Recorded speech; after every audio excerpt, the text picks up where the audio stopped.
Thank you so much, and I hear your rage, and I don't have children and literally have never lost a child nor had one injured to actually, really be in your shoes. But one thing that I can tell you about the redirection is because so often what we see happen is politicians play games.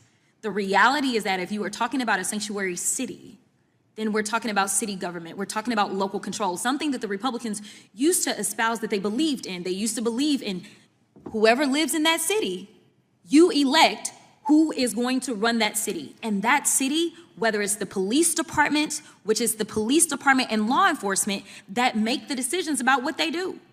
We don't pick the police chief for any given city.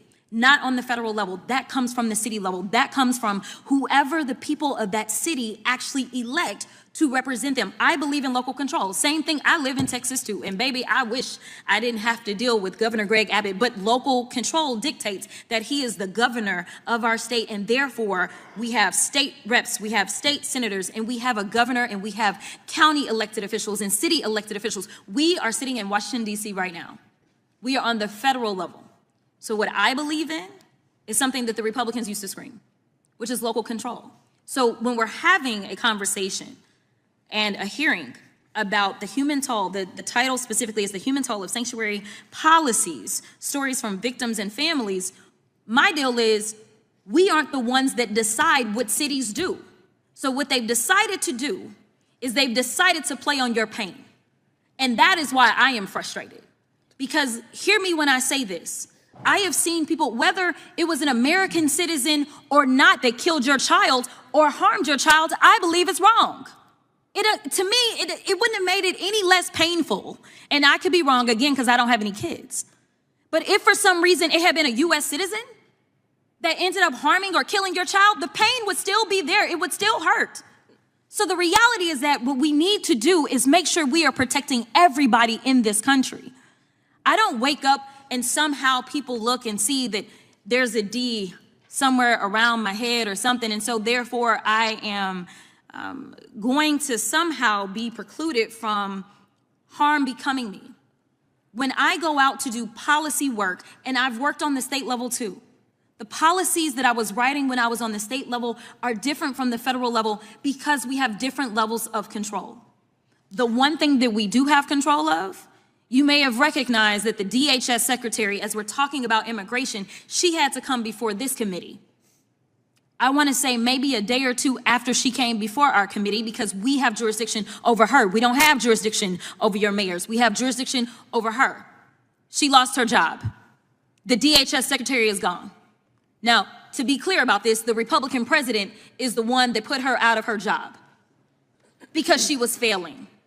So the reason that my colleagues have brought these things up, and this isn't to say that the harm and the hurt that you are feeling, that you should not be feeling that. It is wrong. Again, even as a criminal defense attorney, I can't tell you how many times I was begging clients to enter pleas. In fact, it literally made me remember a case that I had with a guy who was a veteran. He had served this country. He ended up being put on some new medication, and he also ended up drinking with that medication. Now, the medication had a warning on the bottle. But he went out, he drove, and he killed someone's mother. That client told me he had no criminal history. He told me over and over and over, he said, just give me whatever they're gonna give me. They offered him the max, which was 20 years, and I could not in good conscience, knowing that a jury would not give him the max. The only reason we went to trial is because the prosecutor wanted to be so greedy. That jury did not give him 20. He was willing to take 15 years. I am here to tell you that it is never right to break any of our laws. So the reason that we have gone down the line and the reason that we brought Mr. Romanucci is because we actually have control over CBP and DHS. It's just, and ICE. It's just that these guys don't want to exacerbate, use that control. They sit there and they allow U.S. citizens and non-U.S. citizens to have their rights violated, and that is something within our purview. If I lived in one of your cities, in fact, I am in Dallas. Dallas has a Republican mayor. To be a sanctuary city doesn't necessarily mean that you provide sanctuary. It means that you're not going to do the federal government's job. That's what it means. They are local law enforcement. And what it means is that they are not going to sit there and do the job of federal agents. That is what a sanctuary city means. But to be clear, again, and I have more articles, the city of Houston was not, when you talk about someone being a sanctuary city, it is an official policy that they're following. It can't be that it's one person. It's the official policy of the city. Otherwise, it doesn't work if it's just one person. I will yield. Thank you, Mr. Chairman, for your indulgence. Sure. Yes, gentleman is recognized. Thank God she won't be back next Congress, but like... Just Okay, to answer Ms. I probably broke, by the way, they're not laws. I probably broke all kinds of rules today, just so you know, and I don't care, you know? When Ms. Crockett said she doesn't have children, so she doesn't know, I mean, we're not wired to process the type of tragedy that we're living. We're not. There are no words. I will tell you, it does feel different when an illegal immigrant kills your children than it does an American, because it was preventable. It feels different. Not that I know that because I have had an American kill a child, but when something's preventable and your life is ruined from something that's preventable, it does hit a little different than what I would imagine it would feel like just a regular casualty.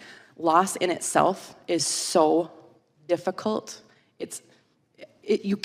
There's no words. Loss is loss. It is very tragic.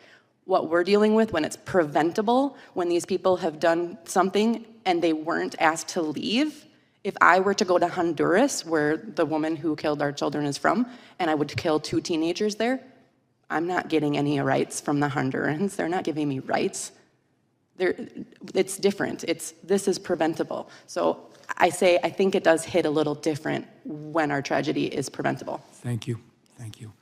What makes this exchange so powerful is that it sits right at the intersection of policy, emotion, and lived experience, and those 3 things don't always move in the same direction.